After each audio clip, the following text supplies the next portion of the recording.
I gave you everything I had, Jessica, he says, his voice raw with pain, and it was never enough. Now that I have money, you come crawling back? No. You lost me. Who is this man, and how did he rise from heartbreak to this moment of defiance? Stay with me for the story of Miguel Hernandez, a journey of betrayal, love, and a twist that changed his life forever. In a small American town under the relentless summer sun, Miguel Hernandez toiled at a construction site. At 28, his hands were calloused, his flannel shirt stained with sweat, but his dark eyes held a quiet pride. Born in a small village in Mexico, he'd crossed the border with dreams of a better life, working tirelessly to send money back to his family. Each swing of his hammer was a promise to his mother, his younger siblings, and himself that hard work would pave the way to something greater. Miguel's days were long, starting before dawn and ending when the stars appeared. He shared a cramped apartment with 2 other workers, saving every penny he could. His life was simple: work, eat, sleep, repeat. But there was a spark in his world: Jessica, a 26-year-old woman with porcelain skin, blonde hair, and a smile that made his heart race. They'd met at a local diner where Miguel grabbed coffee after his shifts. Jessica was a regular, always perched at the counter with a book, her designer bags and manicured nails a stark contrast to Miguel's rough hands. At first, their romance felt like a fairy tale. Jessica seemed charmed by Miguel's sincerity, his stories of his hometown, and his unwavering work ethic. She'd laugh at his jokes, her blue eyes sparkling, and for a while, Miguel believed he'd found someone who saw him for who he was. But as weeks turned into months, cracks began to form. Jessica came from a world Miguel could barely comprehend. Her father owned a real estate firm, and her life was one of privilege. Fancy dinners, weekend trips, and a wardrobe that cost more than Miguel earned in a year. At first, she brushed off their differences, saying love was all that mattered. But her words soon turned sharp, cutting into Miguel's spirit like a knife. One evening, at a sleek downtown restaurant Jessica insisted they visit, the tension boiled over. Miguel sat across from her, his faded jeans and cleanest shirt feeling out of place among the crisp tablecloths and clinking wine glasses. Jessica scrolled through her phone, her lips pursed as she glanced at the menu. "This place is amazing, isn't it?" she said, not looking up. "I mean, you wouldn't know, but it's got a Michelin star." Miguel forced a smile, his fingers tightening around the menu. The prices made his stomach churn, $1.50 for a plate of food he couldn't even pronounce. "It's nice," he managed, his voice low. "But maybe we could have gone somewhere simpler. I'm paying this time." Jessica's eyes flicked up, sharp and cold. "Oh, please, Miguel. You can't afford this. Don't embarrass yourself." Her tone was laced with condescension, and the words hit him like a slap. "I'm used to a certain lifestyle, you know? I can't keep slumming it with you." Miguel's chest tightened, but he said nothing, swallowing the humiliation. He'd saved for weeks to take her out, skipping lunches to scrape together the money. But it was never enough. Jessica's complaints grew louder with each passing day. She mocked his second-hand truck, calling it a rust bucket. She rolled her eyes when he suggested a picnic in the park instead of a 5-star restaurant. "I deserve better than this," she'd say, her voice dripping with entitlement. "Why can't you just try harder?" At home, alone in his small room, Miguel would stare at the ceiling, her words echoing in his mind. He worked overtime, picked up extra shifts, but it was never enough to satisfy her. Jessica's privilege was a wall between them, one she wielded like a weapon. She'd compare him to her exes, men with trust funds and flashy cars, making him feel small, unworthy. "You're sweet, Miguel," she'd say, her smile patronizing, "but you're just not there yet. Maybe you never will be." The breaking point came one chilly autumn night. They were at Jessica's upscale apartment, a place Miguel always felt like an intruder in. She was getting ready for a friend's gala, slipping into a shimmering dress that cost more than his monthly rent. Miguel, in his usual jeans and flannel, sat on her couch, watching her. "I wish you could come," Jessica said, but her tone was insincere. "But you know you wouldn't fit in. These people, they're my kind." "Your kind?" Miguel's voice was quiet, but there was a tremor in it. "What's that supposed to mean?" Jessica sighed as if explaining something to a child. "Come on, Miguel. You're a construction worker. You don't belong at a gala. You just make me look bad." She laughed, a cruel edge to it. "I need someone who can keep up with me, not drag me down." The words cut deeper than ever before. Miguel stood, his hands trembling. "I've done everything for you," he said, his voice breaking. "I work myself to the bone, and it's still not enough?" Jessica shrugged, checking her reflection in the mirror. "That's your problem, not mine. Maybe if you weren't so limited, this could have worked." That night, Miguel walked out, his heart shattered. He wandered the streets, the cold biting at his skin, feeling like he'd never be enough, not for Jessica, not for her world. The months that followed were a blur of pain. Jessica's betrayal came to light when he learned she'd been seeing someone else, a wealthy lawyer who showered her with gifts. She cheated because Miguel couldn't give her the life she felt entitled to. The rejection burned, but it also ignited something in him, a resolve to keep going, to prove his worth if only to himself. Time passed, and Miguel threw himself into his work, saving every dollar he could. He moved to a slightly better apartment, started taking night classes to learn carpentry, dreaming of owning his own business someday. It was at one of these classes that he met Amira. Amira was 27, an Arab woman with warm brown eyes and a quiet strength. She'd come to the U.S. from Jordan to study architecture, working part-time as a tutor to pay her way. Unlike Jessica, Amira didn't care about designer labels or fancy dinners. She saw Miguel's heart, his determination, and she admired it.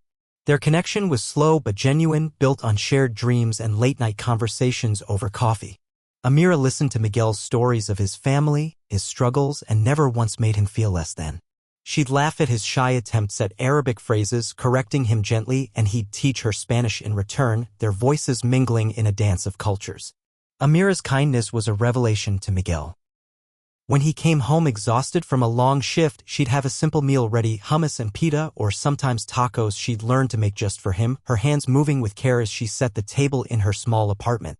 "You work so hard," she'd say, her voice soft but firm, "and that's worth more than any fancy car." She never asked for gifts or complained about his modest life. Instead, she celebrated his efforts, no matter how small. When he showed her a wooden box he'd carved in class, she ran her fingers over it, her eyes shining with pride. "This is beautiful, Miguel," she said. "You're going to build amazing things one day."